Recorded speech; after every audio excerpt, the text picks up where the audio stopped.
வணக்கம், welcome back to my channel. இன்னைக்கு நாம சோயா சங்க்ஸ் இல்லைன்னா மீல் மேக்கர்னு சொல்லுவாங்க. இதில் உருண்டை எப்படி செய்கிறதுன்னு பார்க்க போகிறோம்.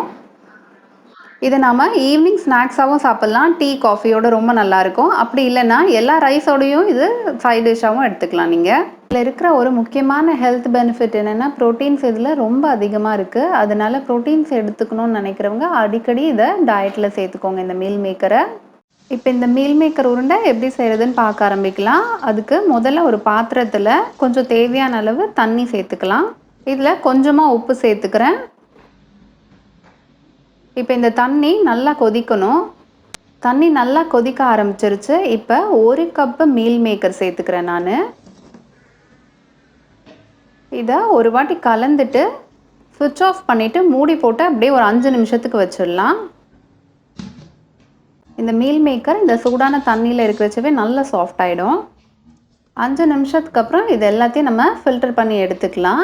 ஒரு கரண்டி வச்சு நல்லா பிழிஞ்சிங்கன்னா அதில் இருக்கிற தண்ணி எல்லாம் வந்துடும். இந்த மீல் மேக்கரில் கொஞ்சம் கூட தண்ணி இருக்கக்கூடாது. கையாலேயே நான் இந்த மாதிரி பிழிஞ்சு எடுத்துடுறேன் தண்ணி எல்லாமே. நீங்கள் மொத்தமாக கூட ஒரு ஒயிட் கிளாத்தில், காட்டன் கிளாத்தில் மொத்தமாக போட்டு பிழிஞ்சு எடுத்துக்கலாம் நீங்கள். இப்போ இந்த மீல் மேக்கரை ரஃபாக கையாலே அப்படியே பிச்சு போட்டுக்கிறேன் நான். இது எல்லாத்தையும் மிக்சியில் நம்ம அடித்து எடுத்துக்க போகிறோம். மிக்சியில் அரைச்சி எடுத்த இந்த மீல் மேக்கரை ஒரு பவுலில் மாற்றிக்கிறேன்.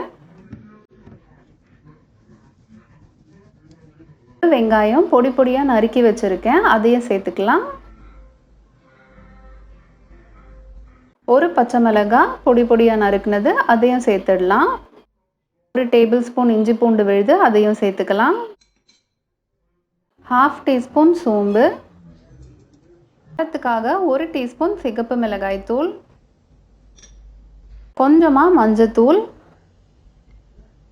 கொஞ்சமாக பெப்பர் இடிச்சோ இல்லை பவுடரோ ஆட் பண்ணிக்கோங்க. 4-5 முந்திரி பருப்பை நான் பொடி பொடியாக நறுக்கி வச்சதை சேர்த்துக்க போகிறேன். இது ஆப்ஷனல், உங்களுக்கு வேணும்னா சேர்த்துக்கோங்க. இதை ஆட் பண்ணிங்கன்னா கொஞ்சம் சாப்பிட்றச்ச நமக்கு அங்கங்கே கடிப்படுறச்ச அது ரொம்ப நல்லாயிருக்கும், லைட்டாக ஸ்வீட்டாக. 2 டேபிள் ஸ்பூன் உடச்ச கடலையை மிக்சியில் அப்படியே பவுடர் பண்ணி எடுத்துக்க போகிறேன். பைண்டிங்காக இந்த உடச்ச கடலை பவுடரை சேர்க்குறோம் நாம். அரைச்சி வச்சுருந்தா உடச்ச கடலை பவுடர் 1/2 டேபிள் ஸ்பூன் சேர்த்துக்கிறேன் நான். கடலை மாவு கூட சேர்த்துக்கலாம் நீங்கள். 4 teaspoon garam masala, 1 table spoon அரிசி மாவு. அரிசி மாவு சேர்க்குறச்ச நமக்கு கொஞ்சம் கிறிஸ்பியாக இருக்கும் இந்த உருண்டை. கொஞ்சமாக கொத்தமல்லி கருவேப்பிலை சேர்த்துக்கோங்க. எல்லாத்தையும் நம்ம கையாலேயே நல்லா பிசைஞ்சுக்கலாம். நாம் சேர்க்க போகிறது கிடையாது, இந்த வெங்காயத்தில் இருக்கிற தண்ணியே போதுமானது. நம்ம பிசைய நல்லா உருண்டை பிடிக்க வந்துடும். பிடிச்சி பாருங்கள், இந்த மாதிரி உருண்டை பிடிக்க வரணும் உங்களுக்கு. கையில் இந்த மாதிரி நல்லா எண்ணெய் தடவிக்கோங்க. தடவிட்டு உருண்டை பிடிக்க ஆரம்பிங்க. நம்ம தண்ணி சேர்த்து பிசைஞ்சோன்னாக்கா உருண்டையும் பிடிக்க வராது, எண்ணெயில் போடுறச்ச பிரிஞ்சு வந்துடும் நமக்கு அந்த உருண்டை. உருண்டை பிடிக்கிறச்ச கையால் ஃபஸ்ட் அதை நல்லா ப்ரெஸ் பண்ணிடணும். உருண்டை நல்லா கெட்டியாயிடும். அதுக்கப்புறம் நம்ம உள்ளங்கையில் வச்சுட்டு உருட்டினீங்கன்னா அந்த ரவுண்ட் ஷேப்க்கும் வரும், உருண்டை கெட்டியாக இருக்கும், பிரியாமல் வரும் எண்ணெயில் போடுறச்ச. உருண்டையை பார்த்தாலே உங்களுக்கு தெரியும், நல்ல கெட்டியாக இருக்குது, ரவுண்ட் ஷேப்பில் கரெக்டாக இருக்குது. மாவு இந்த பதத்தில் இல்லாமல் கொஞ்சம் தளர ஆயிடுச்சுன்னா அரிசி மாவும் உடச்சக்கடலை பவுடரும் ஈக்குவல் குவான்டிட்டியில் சேர்த்துட்டு நல்லா பிசைஞ்சுக்கோங்க. கெட்டியாகவும் இருக்கும், உருண்டையும் பிடிக்க வரும் உங்களுக்கு. உருண்டைங்களை ரொம்ப பெருசாக போட்டுறாதீங்க, எண்ணெயில் ஃப்ரை பண்ணுறச்ச உள்ளே நமக்கு வேகாது. சின்ன சின்ன பால்ஸாக போட்டுக்கோங்க நீங்கள்.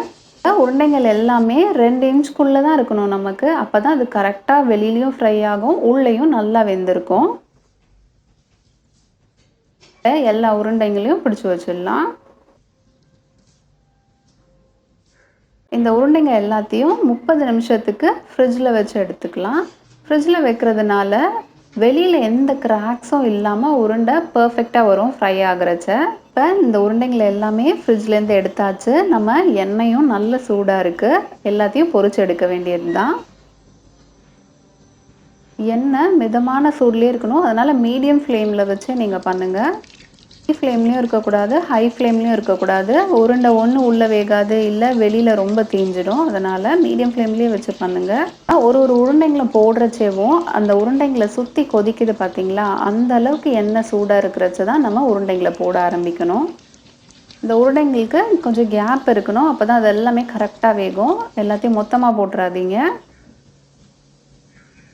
இப்ப ஒரு சைடு நல்லா ஃப்ரை ஆனதுக்கப்புறம் எல்லாத்தையும் திருப்பி போட்டுடலாம். அந்த சைடும் ஃப்ரை ஆகட்டும். 2 சைடும் நல்லா பொன்னிறம் மாற வரைக்கும் இந்த உருண்டைங்கள நம்ம பொரிக்கலாம்.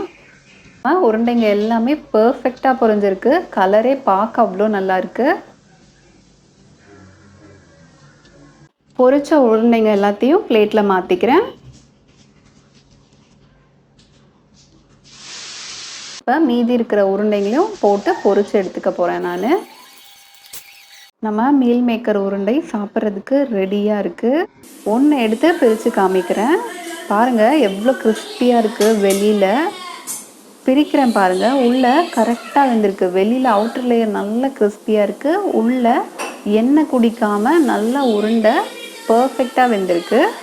இதை நீங்கள் கெச்சப்போட ஈவினிங்கில் டீ காஃபியோட சாப்பிட்றதுக்கு ரொம்ப சூப்பராக இருக்கும். அப்படி இல்லைன்னா எல்லா ரைஸோட சாம்பார் ரைஸ், ரசம் ரைஸ், எந்த புலாவோடையும் இது அவ்வளோ நல்லாயிருக்கும் டேஸ்டியாக. இவ்வளோ ட்ரை பண்ணி பாருங்கள் இந்த மீல் மேக்கர் உருண்டையை. வீடியோ உங்களுக்கு பிடிச்சிருந்ததுன்னா உங்கள் ஃப்ரெண்ட்ஸ் ஃபேமிலின்னு எல்லாரோடையும் ஷேர் பண்ணிக்கோங்க. அப்படியே இந்த வீடியோக்கு ஒரு லைக் பண்ணிவிடுங்க. சப்ஸ்கிரைப் பண்ணாமல் இருந்தீங்கன்னா சப்ஸ்கிரைப் பண்ணிவிடுங்க. பக்கத்தில் இருக்க பெல் ஐக்கானையும் கிளிக் பண்ணிக்கோங்க. அப்போ தான் நான் போடுற எல்லா வீடியோஸும் உங்களுக்கு நோட்டிஃபிகேஷனில் வரும். தேங்க்யூ.